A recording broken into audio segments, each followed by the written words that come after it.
Thank you very much for the opportunity again to speak to you, and I really appreciate that you are again considering protecting in-stream flows for these two very important rivers for another year, and also for your early initiation of the long-term process leading to a more permanent solution. I think all of us here, doesn't matter which side of this we're on, find the reliance on emergency drought proclamation at best really, really regrettable. But it's the only tool you've got, and it's the only tool we've got.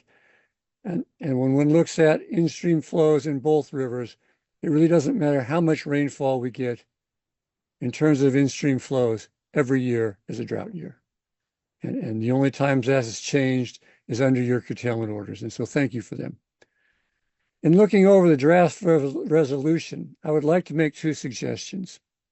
First, the change sheet continues to impose significant restrictions on the California Department of Fish and Game in terms of being able to investigate any flow regimes other than the very minimal flows that you have rolled over from the past few years, or flows even lower than those already inadequate minimums.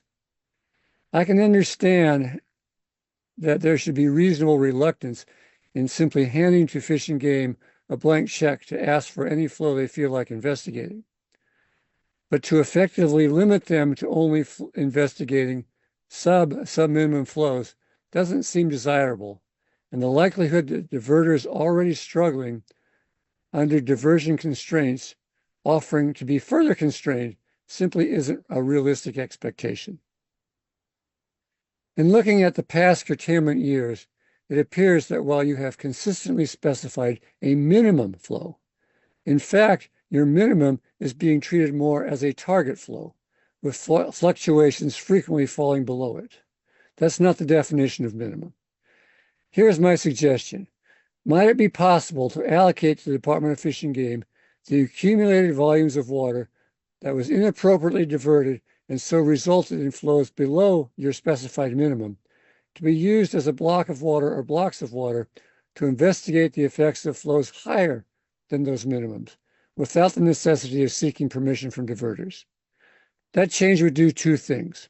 It would remove any incentive to slide under what are supposed to be the minimum flow targets, and it would potentially add to our knowledge of what somewhat higher flows might yield.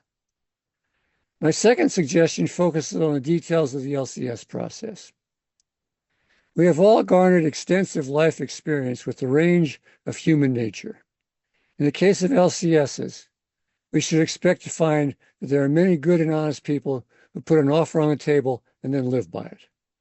Others who wiggle and squirm, looking for ways to game the system, and still others who are quite comfortable promising one thing and doing another. Keeping people good and honest requires that they don't suffer more than the gamers or those that are less than honest. Citizen monitoring is a potentially important piece of keeping the LCS system honest, but citizen monitoring with the LCSs is severely constrained by the redaction of location information for each LCS. Having participants knowing that the whole world might be watching would seemingly go a long ways towards minimizing the necessity of the use of water board staff time for oversight, investigation, and follow-up.